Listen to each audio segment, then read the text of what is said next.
Fala pessoal, bem-vindo a mais um episódio do Insight Podcast. Agora oficialmente com nome. Primeiro episódio a gente gravou, não tinha nome ainda. Foi um processo para encontrar, mas foi um processo bem interessante. Então, ficamos com esse nome, Insight Podcast. Muitos insights, né? Muitos insights. Até para ter o nome. Exatamente. Tem muitos insights para chegar no nome, mas foi um nome muito bom. Achei que casou muito bem com a proposta. Sim, sim. E hoje nós vamos falar sobre um tema muito interessante, que eu particularmente gosto muito, e acho que tem várias ramificações interessantes que a gente pode trazer aqui com a bagagem dos nossos co-hosts, que é o termo minimalismo. Então, começando, meu nome é Alberto Bueno, Karina Miyazato, César Laurenti, os hosts do Insight Podcast, e hoje, então, falamos sobre minimalismo. Queria começar falando um pouco assim, né? É um termo que acho que algumas pessoas já devem ter ouvido, talvez se não ouviu, ouviu assim de relance, não sabe exatamente o que é, só que tem um grande estigma em relação a esse tema. Eu acho que seria interessante a gente começar falando o que o minimalismo não é. E justamente porque o que o minimalismo não é o que geralmente as pessoas acham que são coisas muito extremas. Ou seja, minimalismo é você não ter nada, é você vender todas as suas coisas e ir pro meio do mato, é você abandonar tudo, largar emprego, largar família e, sei lá, viver na floresta, ser monge. E tudo isso, na verdade, são mitos do que significa realmente o conceito, né? Vocês têm alguma história assim que vocês já ouviram de alguém falar o que não significa nesse sentido, de ser muito extremo, não? De alguém falar assim? Não. Só exemplos de pessoas que vivem no extremo, assim, né? Tipo, algum professor, eventualmente algum professor que tinha só 7 camisetas pretas, 7 cuecas, né? Acho que foi você que falou, né, uma vez. Eu falei isso sobre o João Gordo, vocalista do Ratos do Porão. Que ele falou que quando ele desistiu do movimento punk e ele foi crucificado nesse sentido, né, pelos punks isso lá atrás, ele falou, fica você aí tentando viver com 2 cuecas por dia, meia dúzia de camiseta, uma calça jeans, tendo que trabalhar todo dia e achar que isso é legal, para você seguir o movimento. E enquanto isso tem um monte de gente que fala que faz e não faz.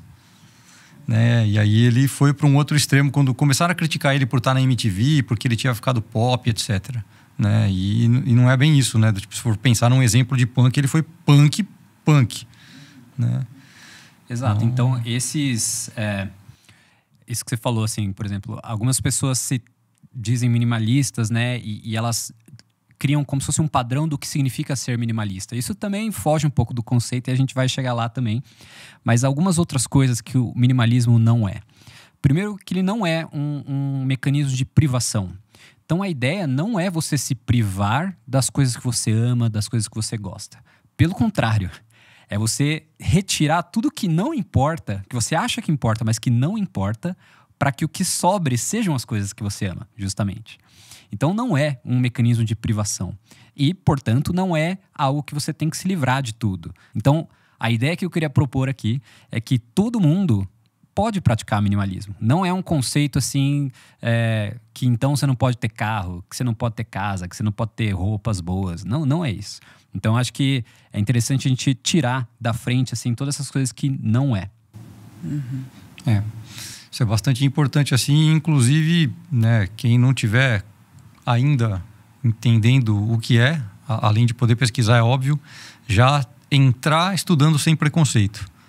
Isso é a parte que acho que é mais importante para a gente, assim, né? Identificar, inclusive, padrões de ação que são minimalistas, de forma natural, que de repente vocês já fazem, ou que tem vontade de fazer e está só procrastinando, né? Para já se despir um pouco do preconceito. No final das contas, o ficar discutindo o próprio termo, assim, é difícil. Então, quando as pessoas veem o termo minimalismo, fica criando esses estigmas, né? Então, por um lado, o termo é muito bom, por outro, ele também é muito ruim, porque ele causa aversão para muita gente. Mas, assim, se eu tivesse que redefinir o nome do minimalismo, seria assim, intencionalismo, viver, né, com intenção. Ou até, assim, bota qualquer ismo no final de qualquer coisa boa nesse sentido, assim, do tipo, viver com propósito-ismo. Viver escolhendo melhor o que você quer ter, com quem você quer conviver-ismo, entendeu? Então, de vez por todas, assim, vamos quebrar um pouco esse paradigma de que é você largar tudo e não ter mais nada, né? Então, quais são... qual que é o primeiro conceito que eu queria colocar aqui do que é, então, o minimalismo? É a intenção de você escolher o que você quer ter na sua vida, as coisas que te fazem feliz, e se livrar das coisas que te fazem infeliz. O que vocês têm a dizer sobre isso? Acho que esse processo de minimalismo, assim, foi bastante vivenciado na pandemia, né? Pelo menos foi o meu ponto de partida, assim, que você começa a perceber, assim, que tem um monte de coisa lá que você não usa. Bom, tudo bem, pandemia, a gente não tá usando muitas roupas também, só ficava em casa de pijama, né? Mas, assim, várias coisas, aí eu comecei a ver, né, que não faziam sentido, assim, tinha muita coisa acumulada lá, ficava guardado tudo entulhado no armário. E aí você não tem o que fazer durante a pandemia? Mentira, né? Mas você começa a ter bastante tempo, né, para poder filtrar o que de fato você usa, o que de fato te faz bem, né, o que você gosta de verdade. E aí, nesse processo, assim, a gente começou a se desfazer de um monte de coisa, assim, coisa de cozinha, um monte de utensílio que ficava lá, nunca usava, só ficava lavando, né, guardando de novo. Enfim, um monte de roupa também que sempre ficava empoeirado, roupa de cama, um monte de treco, assim, treco, né? E aí, acho que depois daí também a gente não conseguiu mais acumular, né? A gente é bastante simples, assim, né, no dia a dia, e não fica comprando um monte de tralha, assim. A gente só compra o que realmente precisa ou que realmente a gente gosta muito, né? Não é... É difícil, assim, ir lá e só comprar por comprar ou acumular. Enfim, é um processo, né? Você vai aprendendo, assim, o que faz bem para você, né? Nessa relação de objetos, né? E da vida, assim. Aí você vai também aplicando para outros quesitos, não só na questão material, né? Mas aí acho que uma relação você com você mesma, você com as pessoas, né? Como tirar esses excessos, assim, enfim, de pensamentos, de emoções negativas. Enfim, acho que foi por aí, assim, né, que começou. Eu lembro dessa época que a gente também reavaliou a questão dos alimentos, estoque de alimento, por exemplo, né? Então, um monte de gente falou, nossa, vai acabar o mundo, não sei o quê, vai lá, estoca um monte de coisa e lota, né, o armário. E isso já era uma coisa que era padrão, pelo menos dentro da minha família, da família da CAD, de estocar. E aí a gente, no começo, né, da vida em conjunto, a gente fazia isso. E aí, de repente, você começa a olhar e tá perdendo comida. Algo venceu e você não vai conseguir usar aquilo. Aí você olha e fala assim, ok, então vamos valorizar mais, né, do tipo, as compras de semana. Quando a gente decidiu isso, a gente não conhecia nem o termo minimalismo, como filosofia, como uma iniciativa, como sistema de vida. Mas, assim, foi orgânico. Olhar para aquilo e falar assim, pô, cara, ao invés de estragar, vamos comprar menos, né? Ou comprar mais daquilo que a gente sabe que vai usar dentro de um tempo de período específico. E fora que a gente economiza dinheiro, né? Porque você não fica lá com um monte de coisa parada, um monte de dinheiro parado em forma de comida, que depois estraga, acaba jogando fora, enfim. Aí fica coisa velha ali, você tem que continuar comendo de eterno, né? A comida ali. E aí a gente se livrou desse padrão de pensamento também, acabamos, né, tendo um pensamento minimalista para alimentação também. Não, sabe o que eu acho muito curioso dessa questão, principalmente da comida, que é uma cultura muito do brasileiro, porque teve uma época de inflação muito grande no Brasil, né? Lá na década de 90, final da década de 80 também. Então, por isso, era isso. A pessoa recebia o salário, a primeira coisa que ela fazia era ir no mercado comprar comida, porque no dia seguinte já estava mais caro. E aí isso virou padrão do brasileiro, fazer a tal da compra do mês, né? Mas hoje em dia, a gente não tem mais esse nível de inflação, então não precisa comprar tudo todo mês, assim, né? Você pode ir semanalmente, vai comprando aos poucos. Então, só uma curiosidade de onde veio essa questão do brasileiro, né? Mas justamente... É que aí você falou de alimentos, mas também você falou de objetos da casa e tudo mais. Agora, um dos conceitos principais também é quase como se fosse a tese básica do minimalismo, que é a tese de que coisas novas, né, comprar coisas, não te faz mais feliz. E a gente tem uma percepção errada de que é o contrário disso, né, de que comprar coisas nos faz feliz.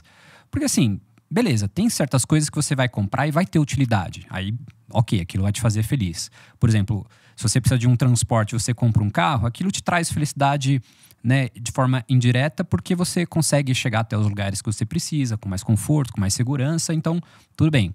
Agora, quando isso começa a virar um vício, porque toda vez que você compra alguma coisa ali, né, chega o pacote do Mercado Livre na sua casa ali, você tem uma liberação de hormônio da dopamina, né, que aquilo te traz uma felicidade instantânea ali naquele momento. Então, naquele momento da compra, da aquisição, você tem um pico de felicidade. Só que logo depois, essa felicidade ela volta meio que ao normal. E tem um nome para isso. O nome da condição é adaptação hedônica, que é a tese de que o ser humano ele se adapta muito rapidamente, tanto a um cenário novo positivo quanto um negativo. Então, um exemplo clássico, por exemplo, é do salário, né? Você tem lá um salário X, aí você fica reclamando da sua vida, não sei o quê, do trabalho. Aí você recebe um aumento, aí você fica feliz. Aí você fala, não, pô, legal. Ganha um aumento e tal. Passa 1, 2 semanas, passa um mês, você já tá triste de novo, assim. Cadê aquela felicidade que você teve ao ganhar o aumento, né? Aquilo se perdeu muito rápido. Por quê? Porque você se adaptou muito rápido. É interessante porque, se for pensar no próprio termo, né? Hedônico, de hedonismo, né? Então, assim, o culto ao próprio prazer, ou o culto aos prazeres, né? Tudo tem que ser prazer, né? Tipo, ok, quanto dura? Né? Pensando sempre na insatisfação natural que a gente tem. Você consegue comer continuamente durante 8 horas e ficar feliz? Não. Você consegue dormir, mas você consegue dormir continuamente sem acordar com o corpo todo tenso ou estragado? Você dorme desmaiado assim e acorda pleno? Né? Você pode acordar descansado, mas o corpo vai precisar ser alongado, você está todo estagnado. Ah, legal, a gente pode andar e liberar endorfina, mas você consegue andar 8 horas seguidas sem sentir dor? Ou ficar sentado? Então, assim, o que vai te gerar um prazer extremo, né, a esse ponto? E às vezes a falta de percepção disso faz com que a mente fique buscando um estímulo atrás do outro e sim, comprar e obter algo, né? Tipo, consumir, no geral, a palavra consumir é muito boa para isso, que pode ser alimento, pode ser pessoas, pode ser um monte de coisa, né? Sim. Te dá uma percepção de que, ok. E aí você não percebe que esse é um movimento da mente, né? E a mente acaba que não é muito minimalista, não. E aí isso faz você projetar as coisas sempre fora, né? Então, eu comprar esse negócio aqui vai me trazer uma felicidade. E aí você está tentando preencher um vazio existencial, né, natural do ser humano com coisas, objetos, pessoas, enfim, consumo, né, de fora. E aí você deixa de olhar para o que realmente vai te trazer uma felicidade a longo prazo, né, uma felicidade definitiva, que é olhar para dentro, né, você entender de onde vem esse vazio. Por que você sente isso? Por que você está indo atrás das coisas para tentar preencher, né? Isso aí não vai ser preenchido com esses objetos, com a comida, com pessoas, enfim. Você pode ter a melhor pessoa ali do teu lado, a pessoa perfeita para você, mas ela não vai te trazer essa felicidade, né, que a gente busca, assim. O que é a felicidade? E isso que você está falando, eu acho que ele cai muito bem como um sintoma para a pessoa, né, virar uma consumista, assim, né? Porque as empresas todas, assim, elas capitalizam em cima dessa necessidade, desse vazio. Tanto é que, assim, você pega, né, com a pandemia também cresceu muito as vendas online, né, de tipo lojas tipo Mercado Livre, essas que entregam na sua casa e tal. Só que antes disso, a gente estava até acostumado, assim, você comprava um negócio na internet, às vezes demorava algumas semanas, demorava vários dias. Hoje em dia, se o negócio não chega no dia seguinte, você nem compra. Você vai para outro site para ver se chega no dia, entendeu? Então, assim, da onde vem esse esforço monumental das empresas que gastam centenas de milhões, se não for bilhões de reais, para te entregar o negócio no dia seguinte? É porque elas sabem que se ela colocar lá que entrega no dia, as pessoas vão comprar mais, porque ela está preenchendo esse vazio, entendeu? É uma liberação ali de dopamina, porque ela sabe que, nossa, vai chegar hoje, eu vou comprar. Aí ela compra uma coisa que ela nem precisa, só porque estava lá, escrito que chegava hoje, né? Então essa questão do hedonismo, né, do prazer, o culto ao prazer, é muito ruim quando isso desencadeia num consumismo, porque você quer ter um prazer, Aí aquele prazer se manifesta na forma de um consumo impulsivo e aí você começa a acumular coisas que você não precisava. Então, o minimalismo ele entra justamente como uma solução para esse problema, que é como que você, de forma mais intencional, escolhe o que você quer comprar, o que você quer consumir, igual você falou que é uma palavra boa, de qualquer coisa, de comida, de relações. Então, eu acho que a gente falou do que o minimalismo não é, mas se eu tivesse que dizer em uma frase o que o minimalismo é ser mais intencional com esse consumo. Tanto de objetos, pessoas, o que você assiste, né, o que você consome de mídia. Eu gosto sempre de, em eventualidades assim eu falo, né, sei lá, na época em que eu comecei a ouvir heavy metal, não tinha Spotify, né? Então, você tinha que ouvir uma banda, tipo, você precisava ir na galeria do rock. Eu não morava perto da galeria, não moro perto do centro. Né? Aí você olha e fala assim, beleza, então quero ouvir um disco. Saiu, um amigo falou que era bom, né? Legal. Então você guardava um dinheirinho ali. Às vezes você não tinha dinheiro para poder pegar o busão na certeza, você tinha que ir lá descobrir se ia ter um desconto ou não. Teve um dia que eu sabia que eu tinha o dinheiro de volta do ônibus, mas eu não sabia se eu, né, ia conseguir um desconto ou não para comer alguma coisa no lugar ou etc. Resolvi ir a pé. Cara, foram 3 horas para poder chegar no lugar. Aí chegando lá, eu sabia que eu tinha, né, como pegar o ônibus, só que eu descobri que o ônibus ele tinha aumentado. E aí eu falei, eu vou ter que chorar um desconto. Por sorte, né, o moço da loja entendeu, viu que eu estava sendo sincero e beleza. O ponto é, o quanto eu aproveitei o disco que eu comprei. Eu caminhei 3 horas para botar a mão no disco. Então existe um valor agregado, né, no caminho que você faz para botar a mão naquilo. E hoje, quando você fala justamente dessa questão de ter de forma instantânea, e a gente ainda fica bravo porque não chegou no dia que a gente quer. Então você não dá o valor que a conquista também te exige. Isso é muito importante de botar atenção. Porque algumas coisas elas são mais gostosas ou são melhores se você intencionou e fez o esforço para botar a mão naquilo, né? Era um disco, eu não consegui entrar no Spotify, enjoei. Adoro Spotify, beleza, mas o ponto é, você está lendo a letra? Você está fazendo uma imersão naquilo? Está realmente vendo aquela produção artística e vivenciando isso de forma plena? Se você não está, você está perdendo em função de quero mais e diferente. Então, aprofunda. Acho que essas empresas aí, né, que você estava falando, de coisas online, entrega online, assim, eles meio que adestraram a gente, né? E rolou uma adaptação hedônica para justamente nessa velocidade, né? Você clicou, chegou. E aí agora até, acho que nos países fora, né? Acho que na Espanha, enfim, não sei se os Estados Unidos já está fazendo isso, mas agora tem a entrega por drone, chega meio que no mesmo, né? Você pediu, chega ali daqui algumas horas só, né? Na tua casa, assim. Então, essa coisa aí, esse processo analógico, né? De ir até o lugar e tudo, já não existe mais, né? Agora estamos já numa nova era, já adaptados hedonicamente.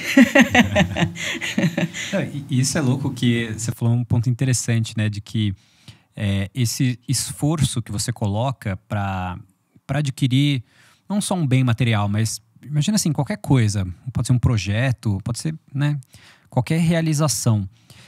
Esse esforço, no final das contas, ele faz com que esse valor agregado resultante faça com que o prazer daquilo dure mais tempo, no final das contas. Então, essa adaptação hedônica que a gente falou é assim, se você tem pouco esforço para conquistar aquilo, rapidamente aquilo perde valor para você. Some. Então, acho que esse é um dos grandes questões também, assim, de que se você tá só pensando na quantidade, você vai inevitavelmente esquecer da qualidade. Parece meio clichê falar isso, né? Mas tá muito relacionado ao minimalismo, porque não é sobre ter poucas coisas. É sobre ter coisas que importam para você, coisas que te dão prazer, que sejam necessárias. Então, assim, sei lá, eu tenho uma pulseira. Tem uma pulseira, não é minimalista. Minimalista não pode ter nada. Mas, pô, essa aqui é interessante. Aliás, ganhei do mestre de Kung Fu quando passei pra faixa preta, entendeu? Então, ele serve também para meditação. Então, assim, ela tem um valor. e isso aqui é importante pra mim. Não é uma coisa qualquer. Se fosse talvez comprasse uma pulseira a cada 3 dias diferente, uma de ouro, uma de prata, não sei o quê, e aí lá em casa tem 702 pulseiras, aí tem algo errado. Mas assim, eu tenho essa, eu não tenho outra. Quer dizer, eu tenho uma outra de prata que eu mandei fazer, que é como se fosse um Ouroboros, né? Que é uma serpente comendo a própria cauda. E só. Então, assim, essas coisas têm significado pra mim. Então não é sobre ter poucas coisas. É sobre ter coisas de qualidade, ter coisas que você escolhe. Então também não é sobre ter 3 camisetas só. É sobre ter, assim, as camisetas que você gosta. É como se você tivesse que olhar para uma camiseta e falar assim, é a coisa que eu mais gosto, assim. É como se fosse minha camiseta favorita. Então é como se fosse assim, as camisetas que você tiver, todas têm que ser as suas favoritas, entendeu? Se tiver uma que não é favorita ali, ela tá sobrando. Não precisa dela, né? Isso tem um conceito legal, né? Pensando nas roupas. Marie Kondo? Isso. Marie Kondo, Marie Kondo, ela fala... ela gosta de organizar, né? Ela adora uma bagunça, ela fala. E aí, uma das formas de desapegar, né? É pegar a peça de roupa, no caso, né? Estamos falando de roupa, ela fala de vários outros objetos também. Mas pegar a roupa e sentir se aquilo te traz felicidade. Né? Se aquela é uma roupa que você pega, você gosta do toque, ou, enfim, tem um valor sentimental, né? O visual te atrai, e aí você pega e fica feliz. Ou, se não, se tem uma estranheza, assim, e você fala, bom, talvez eu possa, né? Possa fazer outra pessoa feliz com essa peça, e aí doa, né? Ela tem essa ideia, assim, de ter essa percepção, né? Como o teu corpo, como a tua compleição, né, percebe o objeto. E aí você identificar se você fica feliz ou não, se você ama aquilo ou não, enfim. Isso é muito legal, porque quando você trouxe esse conceito a primeira vez, eu fiz a ponte com o Lama, né? Do livro dele, o Tulku Lama Lobsang, um professor da gente de yoga tibetano. Ele lançou um livro que chama Amor e Saúde, foi o primeiro livro que eu li dele. E no Amor e Saúde ele fala, né, da importância que tem você ter o toque, né? Então, assim, efetivamente falando, né, é importante você... o lençol não está te fazendo feliz, então, ok, né, doa esse lençol, né, e compra um novo, né, que seja uma coisa bacana para você. E automaticamente, quando você olha para um conceito assim, e olha para aquilo que te faz bem, para que você gosta, faz muita diferença, inclusive para você avaliar aquilo que precisa ou não. Você falou de camiseta, não é brincadeira, a Cata aqui não me deixa mentir. A última compra que eu fiz de camisetas que eu gostei muito foi numa oportunidade de viagem, quando a gente foi treinar com o mestre na Flórida. Estou fazendo quase 10 anos. A camiseta é tão boa, tão boa, tão boa, que todas as que eu comprei estão comigo ainda. Eu ciclo, né? Uso elas de vez em quando. Mas elas estão com a estampa bacana e ok, eu comprei no Walmart e eu gastei, $4 em cada camiseta. O que na época saiu tipo R$8. A camiseta é de extrema qualidade. Aí eu cheguei a ver, inclusive, uma pessoa num clipe metendo a boca nas roupas do Walmart porque aquilo não te personaliza, etc. Eu falei, cara, como não, né? Depende pra quem, né? Então, assim, porque você tá comprando no Walmart não é legal? E lá foi uma aquisição super legal, tenho até hoje. Eu tô usando uma calça agora que eu comprei na China em 2012. A calça tá inteira. Inteira. Vou jogar fora? Não, ela ainda está me fazendo feliz. Então, isso é que precisa ser observado. A partir do momento em que rasgou, furou, você vai ficar andando tudo remendado, aí fica difícil. A não ser que você precise. Se precisar, tudo bem também. Mas do contrário, é isso. Então, eu acho que esse ponto que você colocou, ele é justamente essa diferença entre quantidade e qualidade. E assim, se a gente juntar também com o link que a Ká fez sobre o que te faz feliz, então eu acho que um bom jeito de pensar no minimalismo é inverter um pouco a lógica. Não é pensar assim, ter o mínimo de coisas, e sim ter coisas que te fazem feliz de qualidade ali, né? Então assim, se 1000 coisas te fazem feliz e são de qualidade, nossa, que legal, você é o cara mais feliz do planeta. Então tá ótimo. Então você não precisa se livrar de nada. Não é a ideia do minimalismo. Se você tem algo que te faz feliz, tá, né, servindo o seu propósito ali, tem sua função sendo exercida, seja um objeto, seja lá o que for, Perfeito, você não precisa se livrar disso. Não é essa a ideia. Agora, provavelmente, não é a maioria das suas coisas que te fazem feliz, que estão servindo o seu propósito. A maioria dos seus objetos provavelmente estão guardados em gavetas, você nunca usa, ou são de qualidade ruim, você vai lá e fala assim, não... Às vezes a pessoa até tem uma boa intenção, fala assim, não vou ser muito consumista, não vou lá numa loja cara e vou comprar uma roupa cara. Aí ela vai e compra uma roupa, às vezes, de qualidade ruim. E não por ser de marca ou não, mas compra uma roupa ruim e aí ela tem que ficar toda hora recomprando a roupa porque é de qualidade ruim. Então, às vezes, também tem que fugir do assim... O minimalismo também não é você nunca comprar uma roupa boa. É sobre você comprar algo que te faz feliz, que tem uma qualidade, que vai servir o seu propósito. Então, eu inverteria a lógica do minimalismo de dizer assim, não é ter poucas coisas, é ter coisas que te fazem feliz e que servem seu propósito. O que não estiver servindo o seu propósito, aí sim você pode se livrar delas, entendeu? E para o ser humano viver assim, a gente não precisa de muito. Né? 1000 coisas, você falou, nem imagino o que poderia caber dentro das 1000 coisas, assim, para nossa necessidade, assim, do dia a dia, né? A não ser que você, sei lá, trabalhe com coisas, enfim. Mas, sei lá, uma escova de dente, um garfo, uma faca, você vai contando o que você usa de utensílios, assim, de dia a dia, básicos, né? Não dá nem perto de 1000. Então, não dá perto de 1000, mas assim, teve uma pesquisa que foi feita de qual é a quantidade média de objetos dentro de uma casa americana. Chuta. Nossa, americano ainda? Nossa, não faço ideia. Contando tudo, desde garfo até peça de roupa e tudo mais. Putz, acho que vai umas dezenas de milhares.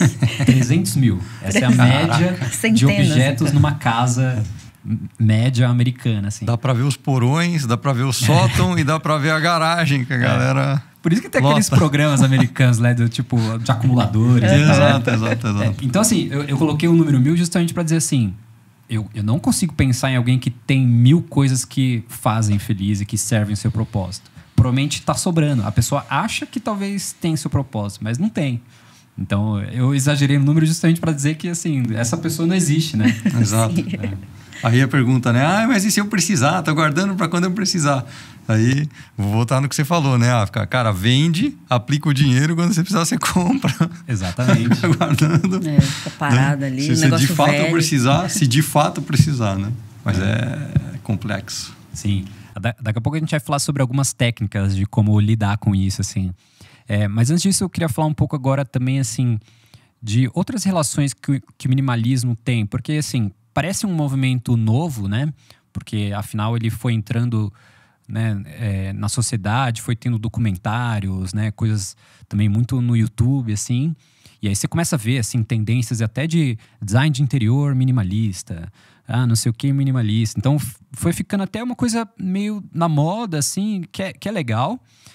Mas, assim, também não é um conceito muito novo, né? Porque a gente pode falar sobre o que significa vida simples. E vida simples sempre foi uma discussão muito grande em várias sociedades, assim, né? Então, como que a gente pode linkar o minimalismo com ter uma vida simples, por exemplo? Isso é bem interessante e parte da confusão talvez se dê aí, né? Sei lá, vamos voltar em duas culturas aí. Vamos pensar no budismo e vamos pensar no cristianismo. Chega no budismo e aí o Buda histórico pegou e todo mundo, quando vê só a primeira parte da história, fica sabendo que ele foi trabalhar o desapego. Então ele era um príncipe e aí ele, chutou tudo. E foi viver, né, do tipo, como um yogi, como um fakir, né? Quer queira ou quer não, ele abandonou tudo. Ok, mas ele encontrou o que ele estava procurando, abandonando tudo?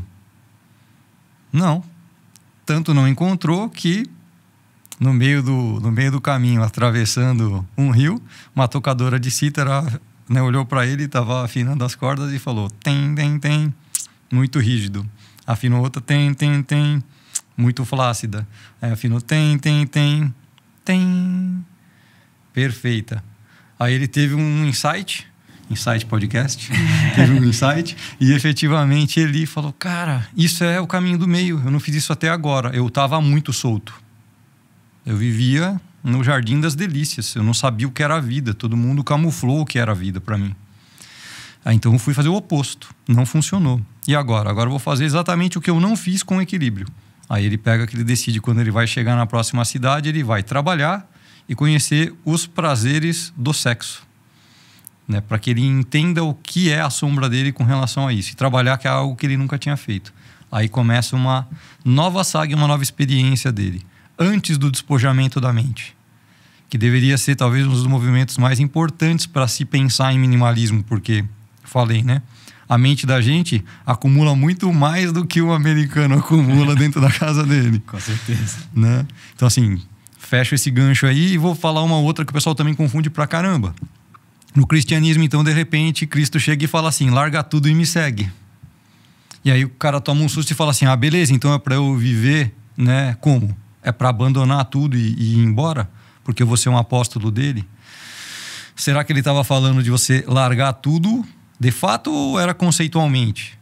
Porque uma pessoa que também multiplica pão, vinho, né? Do tipo comida dentro de um casamento para fazer as pessoas felizes, tá multiplicando, não tá ficando sem comer, né?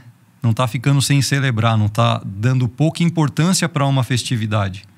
Então, quer dizer, como que a gente interpreta essas coisas? Talvez a gente, quando olhe para o passado, inclusive confunda, né, o que é o minimalismo por conta desse tipo de incursão. Mas não é o que esses sábios estavam falando. O que eles estavam falando era, principalmente, de você investigar o interno e começar a entender como isso afeta o todo. E automaticamente é lógico que isso vai ter relação com o que você, né, escolhe em termos de consumo, em termos de companhia, etc. Mas principalmente olhando para dentro e investigando essa cachola aqui, né? E aqui. Legal você falar assim, né, de ter trazido o caminho do meio, né? Porque daí dá para linkar com a filosofia do Wabi-Sabi, né? Que o Wabi-Sabi é você poder valorizar as imperfeições e aceitar a impermanência, né? Então, por mais que a gente esteja falando que de você ter os objetos que você gosta e tudo mais, a ideia não é você se apegar. Eu amo tanto esse copo que, nossa, né? A ideia é você, tá, beleza, isso tem uma relação, aprecio, né? Mas eu entendo e aceito que isso aqui é um objeto, né, perecível, eventualmente ele pode quebrar, enfim, ele, né, some, tem uma vida útil, né? E aí essa ideia de desapego, né, de você conseguir ter uma relação com as coisas, né, no caminho do meio ali, e poder também falar, não, tá, isso aqui, por mais que eu ame, ok, acabou. E aí acho que pensando em pessoas também, né, aí a questão do luto e tudo, enfim, dá pra brisar bastante, né, nesse quesito. Mas acho que dá pra linkar com o Wabi-Sabi aí, né? O Wabi-Sabi e o Zen, né? Que quer queira ou quer não estão interligados. E aí a gente também olha pro Zen e pensa, né? Do quanto de qualidade você procura na execução das coisas. Então, eu vou tomar a água tomando a água. Eu vou caminhar caminhando, né? Então, assim, de fato, não é um movimento novo, né? É algo muito mais antigo, né? Hoje o furor do mindfulness. Você sabe o que é de fato meditação mindfulness tradicional? Você olha para o Zen ou para o Chan, né, pensando na China, que é o mesmo movimento, e consegue estar presente fazendo as coisas? Se você você talvez esteja sendo mais minimalista, mesmo que você esteja, né, tomando um chá numa xícara de ouro. Não pode porque a xícara de ouro você não é minimalista. Você não sabe qual o contexto que aquela xícara tem e o porquê que aquilo está sendo feito. E qual é a investigação que, de repente, quem está tomando está fazendo daquela ação. Sabe o que eu acho que é legal disso que vocês dois falaram agora? Tanto da questão do desapego, quanto, né, desses extremos, talvez, dessas histórias, né? Que no final das contas, o minimalismo ele tem a ver com passar por um processo de autoconhecimento, né? Eu até tinha anotado aqui a hora que você falou que é o conhece a ti mesmo, né? É aquela frase clássica que, de fato, você precisa passar por isso para passar pelo processo do minimalismo. Justamente porque ele é um processo relativo, no sentido de que ele vai servir para você. É o minimalismo para você. Então, porque se o minimalismo é encontrar as coisas que importam para você, então, já está falando, importa para você, não para os outros. Então, para você chegar no que é importante para você, você precisa se conhecer. E aí, talvez esse processo do desapego que você falou é que, assim, talvez as pessoas se apegam demais a coisas que na verdade não são importantes para ela. E ela não passou por o processo de entender que aquilo não é importante. Tudo bem, acho que também tem o seu valor de você conseguir se desapegar de tudo, mas também eu acho mais fácil a pessoa começar a ir para um outro extremo e falar assim, pronto, me desapeguei de tudo. E aí ela começa a perder conexão com tudo. Ela não tem mais paixão por nada, ela não tem mais amor por nada, não tem sentimento com nada, com pessoas também. Então, eu diria que assim, você tá num extremo que tudo é importante, tudo é relevante para você, é ruim, isso pode gerar frustrações. E você ir pro outro extremo, eu acho que é tão fácil quanto. Tudo bem, aí alguém pode argumentar e falar assim, não, é difícil largar tudo e ir pro meio do mato. Mas assim, eu diria que mais difícil do que largar tudo e ir pro meio do mato é você passar pelo processo de autoconhecimento e descobrir o que realmente importa para você. E aí, porque aí abrir mão de coisas que não importam, dói. Dói mais, eu acho, do que você abrir mão de tudo. Porque aí você não tem um processo mental ali de descoberta, assim, entendeu? Então, eu também acho que assim, o extremo, e por isso que muitas pessoas caem no extremo, ele tem um quê de ser mais fácil do que ir pro caminho do meio, entendeu? Porque o caminho do meio exige trabalho, exige autoconhecimento, exige teste, porque às vezes você vai se livrar de uma coisa que aí você errou. Você fala assim, putz, aquilo era importante para mim. Aí me livrei daquilo e não era para ter me livrado. E às vezes o contrário também, você não vai abrir mão de outra coisa que não é tão importante, você vai ficar sofrendo com aquilo ali, né? Então, eu acho que o caminho do meio nesse sentido, ele dá trabalho. E é por isso que eu julgo ser mais fácil você ir para um extremo ou para o outro. Por mais que parece difícil você largar tudo e virar um monge e sei lá o quê, mas eu acho que isso pode ser uma fuga, né? Faz sentido. É meio preguiçosinho, né? Você tá aqui, aí você vai pra cá. Aí depois você volta um pouquinho pra cá, e depois você vai pra cá. Até você... você vai batendo a cara ali, né? Até poder chegar no caminho do meio. Mas, de fato, soltar tudo acho que é mais fácil, né? Você vai de uma vez do que fazer a lapidação toda, né? Mas é claro que a lapidação toda tem qualidade. Com certeza. E a gente chegou a conversar, inclusive, sobre, né, o caminho monástico. E, obviamente, que a gente respeita pra caramba quem faz, mas o ponto você tem opção de enfrentar com o que você, inclusive, recebe de ensinamentos, né, de uma multiplicidade de mestres que a gente tem a chance de ter contato, e aplicar e partilhar isso, beleza. Se você se isola na montanha, vai ficar sozinho, ou vai viver monasticamente, e você só faz aquilo que você tem que fazer dentro de uma pequena comunidade, o desafio fica como? E aí sempre existe isso, né? A hora que as pessoas precisam, elas estão no templo, a hora que elas precisam para levar para fora e trabalhar com o real, elas conseguem ou elas despirocam? Você consegue preparar todos os monges para fazerem incursões, né, e lidarem com o cotidiano, onde então você pega assim, todo mundo está praticando Zen, então está todo mundo mais ou menos harmônico ali. Não que seja assim sempre, mas mais ou menos harmônico. Aí você pega, sai e vai ter que lidar com alguém que é adverso, que te traz um monte de problema. Você vai conseguir manter a calma? Ou porque você estava no topo da montanha só fazendo o básico, você consegue e quando você sai, não? Então é muito legal porque vários dos mestres falam assim, vocês que estão aqui no Ocidente praticam um pouquinho de meditação e conseguem aplicar, vocês já estão voando. Porque o jeito que vocês vivem é uma coisa de louco. É uma coisa de louco. Então, assim, vocês já estão com um desafio muito alto, né? Então... Se iluminar no topo da montanha é muito mais fácil do que se iluminar em São Paulo, né? Basicamente. Exato. Tem uma frase que eu gosto muito do Napoleão, que ele fala que o gênio é aquele que consegue fazer coisas medianas quando tá todo mundo indo à loucura. Então, é como se fosse assim... a pessoa que consegue, no meio das dificuldades da vida e tudo mais, encontrar esses caminhos do meio, eu acho que essa pessoa ela é mais gênio, usando a palavra aí do Napoleão, do que uma pessoa que está no extremo, entendeu? Porque daí, às vezes no extremo, tudo bem, de novo, alguém poderia argumentar, não, nossa, se eu fosse lá para um monastério, eu ia ficar louco. Talvez para ela, mas talvez para outra pessoa, ela ia se sentir menos estressada do que viver em São Paulo. E aí vai ser mais fácil para ela viver num monastério do que em... Né? Estamos falando da bagunça de São Paulo, mas pode ser qualquer outro lugar também. Mas assim, entende o que eu tô querendo dizer? Que assim, conseguir encontrar o caminho do meio no meio das dificuldades, mas também dos prazeres ali e tudo mais, é mais difícil, né? E para falar um pouco, então, para a gente pôr em prática, assim, o minimalismo, tanto para objetos quanto, assim, sei lá, relações e pensamentos, igual você falou. Vamos falar de algumas técnicas, então. Então, a gente tem algumas bem interessantes aqui. A primeira é sobre, vou dar o exemplo de objetos, mas eu acho que isso dá para aplicar em várias coisas, né? Que é como abrir mão de coisas que não tem mais valor para você, né? Só que o primeiro passo é você entender se aquilo tem valor ou não.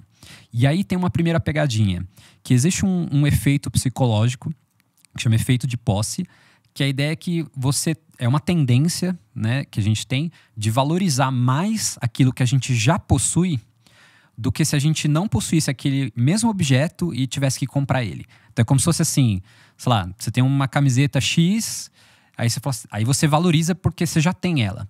Mas aí se eu te perguntasse assim, se você não tivesse, você fosse comprar ela de novo, você compraria? Se a resposta for não, então isso prova o efeito de posse ali.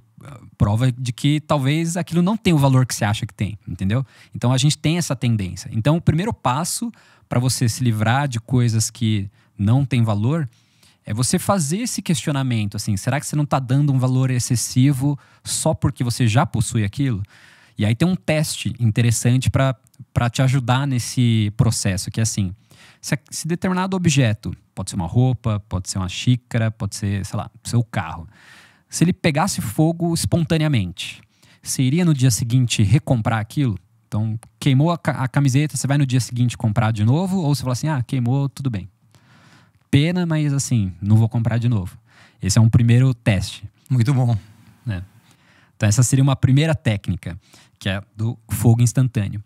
Tem uma outra que aí é para você testar a utilidade de objetos, principalmente, que é assim, se você tem uma suspeita de que aquilo você não usa muito, né? Ou seja, sei lá, você pode olhar para o seu guarda-roupa, pode olhar para equipamentos que estão na gaveta, até utensílios de cozinha, por exemplo, que a gente falou. E a ideia é assim, você colocar numa caixa. Você não vai jogar fora ainda, você não vai doar, você vai botar tudo numa caixa e vai guardar a caixa. E aí daqui a, sei lá, 1 mês, 3 meses, você vai pegar essa caixa e vai ver assim, se você não precisou daquele objeto em 3 meses, então você pode doar, entendeu? Então a ideia da caixa é ser um repositório ali temporário. Se você precisar ir lá e pegar no meio do caminho, aí beleza, então aquele objeto tem utilidade para você. Se não, passou 3 meses e não, então pronto. A caixa serviu como ferramenta para te mostrar o que não é útil.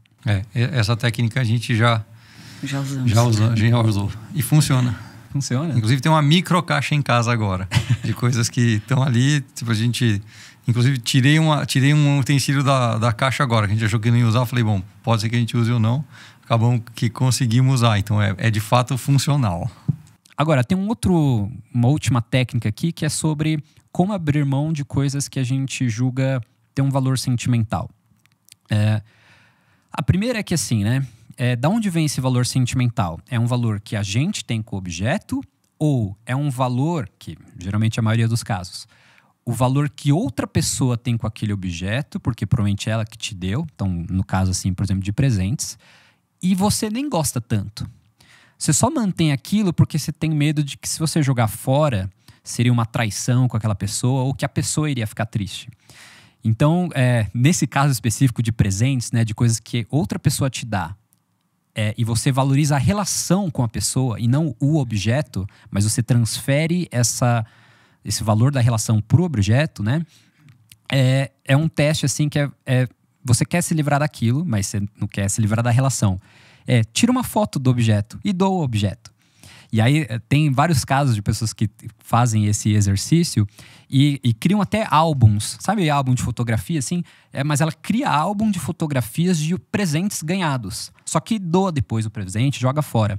E quem te deu o presente, às vezes vai ficar até mais feliz pelo fato de que você, assim... Nossa, então esse presente ele foi pro álbum. Ou seja, olha, teve importância para você aquele presente. Mas tudo bem ele não ter utilidade. Isso a gente pode até inverter a lógica de que, assim... Se você dá algo para alguém também, você pode pensar de forma minimalista de que, assim, tá bom, se a pessoa se livrar daquilo, ela não quer dizer que ela tá se livrando da relação com você. É só o objeto, né? Então é importante separar essas coisas, mas é muito difícil, né? Você separar uma coisa da outra. Mas de coisas que aí é uma relação de você, não é com um terceiro, é difícil realmente, mas é um exercício de, assim, do desapego, né? Aquilo um dia pode quebrar, se quebrar, você pode escolher consertar ou não. Então, assim, o que vocês acham dessas questões com... Eu acho legal e eu acho muito legal e acho que é importante nessa hora já começar a avaliar o interno. Então, assim, meditar, observar a mente para perceber aquilo. Você que gosta de falar bastante de observar o sentimento. Né? Então, é ver por que você está projetando no objeto, o que você está projetando no objeto, né? O que você está querendo guardar ali, ou enfim, tem algum sentimento, algum pensamento, né, que você está ruminando, e aí, sei lá, o objeto representa aquilo, enfim. E aí geralmente, acho que quando a gente tem apego, né, acho que o que mais fica evidente é o medo, né? Medo de perder. Medo de perder a pessoa, né, que está representada ali, medo de perder qualquer coisa, né? E aí é uma inconformação, né, uma negação da impermanência da vida, né? Então, fica ali querendo reter a coisa. Eu quero manter a vida, ou sei lá, o objeto ali, como eterno, né? Então, eu quero que aquilo dure para sempre, porque aquilo está cristalizando o meu sentimento ali. E está eternalizando. Que seja. Jesus. É isso, né? Então, acho que essa autoindagação, assim, né? Ficar refletindo o que você está tirando de dentro, que você está botando fora, que dentro não é suficiente, né? Quando a gente não consegue fazer isso sozinho, seja meditando, seja refletindo, escrevendo, que é um excelente veículo. Terapia é excelente porque você vai investigar o que você sente, né? E efetivamente o que você pensa também, porque às vezes você não consegue espelhar isso de forma natural só. Então, é uma ferramenta que pode ajudar pra caramba a entender, né, sua relação com os objetos, né? Tem coisas que geram apegos que fazem a gente sofrer sem perceber. Você olha para um objeto e está sofrendo porque o apego está com uma pessoa que passou, por exemplo, mas aquilo não te faz feliz. Ao contrário, você acha que está mantendo a conexão com uma pessoa que passou, por exemplo. E aí? Tá legal? Antigamente, voltando, né, nos ritos xamânicos de várias e várias tradições e culturas, né? Vários xamãs falam, para de prender a pessoa, para de prender aquela essência, né? Você não evolui, quem já foi também não, né? Então, efetivamente, é legal pensar, né? Se você tem afeto, cultiva a memória, faça um poema. Hoje você tem foto, né? Tem 1000 possibilidades de você fazer uma transformação nisso. Agora, quando você está com algo ali que você olha, te traz uma memória afetiva positiva, mas também te traz dor, por que você está fazendo isso? O que te leva, né, a esse padrão, né? Então, é muito importante investigar. Bem, mas então, a gente falou sobre o que o minimalismo não é, falamos sobre o que ele é, falamos sobre várias coisas relacionadas ao minimalismo, falamos de técnicas de como utilizar.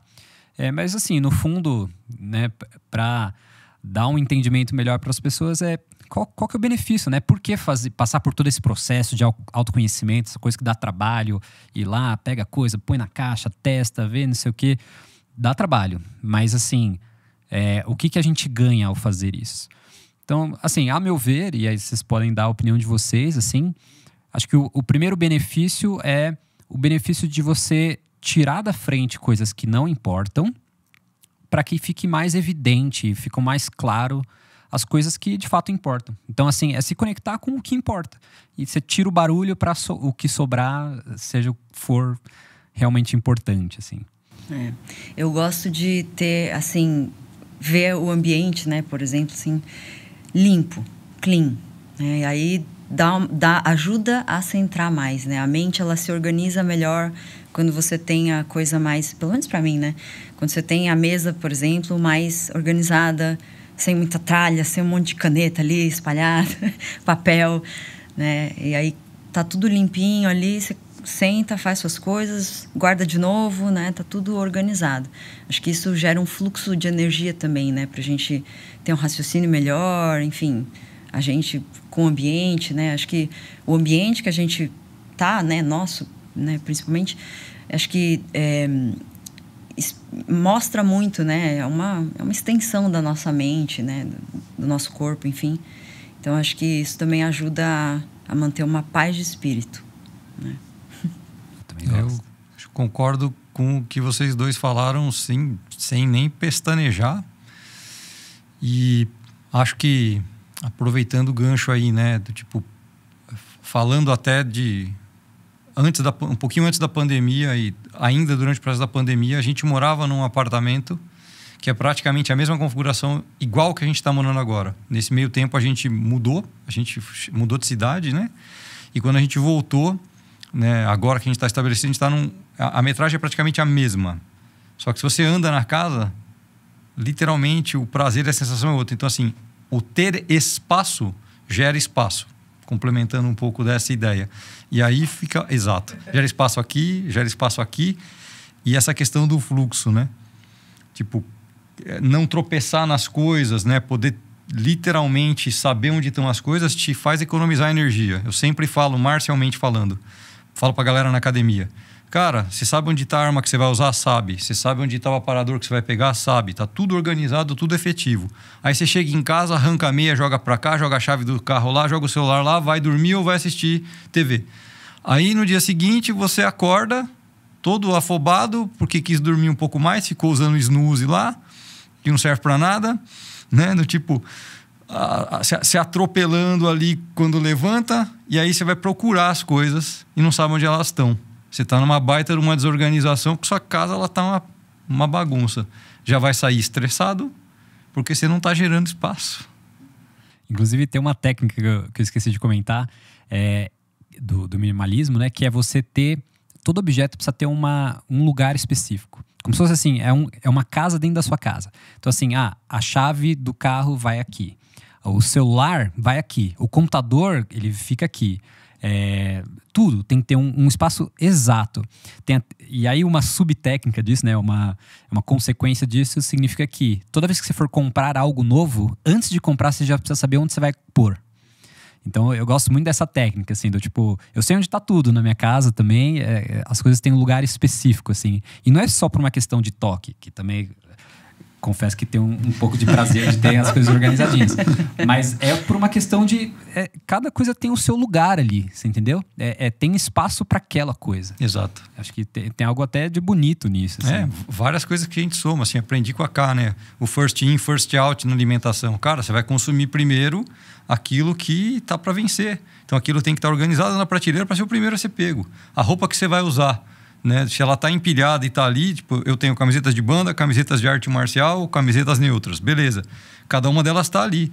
No geral, eu pego a primeira que está na frente da pilha, né? Porque a que está para trás é a que está lavada, senão vai ficar cheirando pó a camiseta, né? E por aí vai. Então são várias pequenas coisas que podem ajudar a gente, né? Espacialmente falando, inclusive para a saúde. Legal. E por fim, assim, eu acho que para fechar, o que para mim é o minimalismo, assim, além de todos esses outros benefícios, eu acho que assim, é sair de um caminho de rato, assim, sabe? Sabe aquela rodinha que o rato fica correndo dentro da rodinha? Que é a vida hoje, assim, da sociedade moderna, assim, né? Que as pessoas vivem no automático, consumindo tudo que lhes é vendido, tanto de produtos físicos, mas consumindo hoje, né, com redes sociais, consumindo conteúdos, informações, né, relacionamentos abusivos, excessivos. Então, assim, o minimalismo, acho que ele é uma porta para a gente sair dessa corrida do rato ali que está preso, sem saber o que está fazendo, assim, sem ter consciência. Então, acho que tem mais a ver com, né, ter essa consciência, ter intenção, e fugir desse automático que só leva para tristeza no final das contas. Perfeito. Boa. Então, esse é o minimalismo. É difícil falar pouco de minimalismo, é meio paradoxal, né? Talvez Um episódio minimalista seria falar em 5 minutos o que é. Mas enfim. Mas é um tema muito bacana, eu gosto muito. Eu acho que todo mundo deveria praticar. Tentar ver como eu falei, é relativo, né? Ver como isso pode ser aplicado na sua vida. Não tem certo ou errado, não tem assim, não, você não é minimalista, você tem 17 camisetas. Eu acho que tem que sair um pouco dessa comparação com o outro e ver o que te faz feliz, né? Então, esse foi o episódio de hoje, pessoal. Obrigado pela atenção. Vocês podem encontrar a gente no link aqui da descrição, a gente vai colocar todos os links do Instagram, tanto do Insight Podcast quanto os individuais. Então vocês podem ir lá saber um pouco mais sobre a gente, ver os outros episódios também. Então fiquem à vontade aí, mandem dúvidas, perguntas. Quem sabe a gente começa a responder também nos episódios as dúvidas que vocês enviarem. Sugestões de tema também, se quiserem, né? Isso aí. Perfeito. Boa. Então, pessoal, brigadão e nos vemos no próximo episódio. Muitos insights para vocês. Valeu. Boa.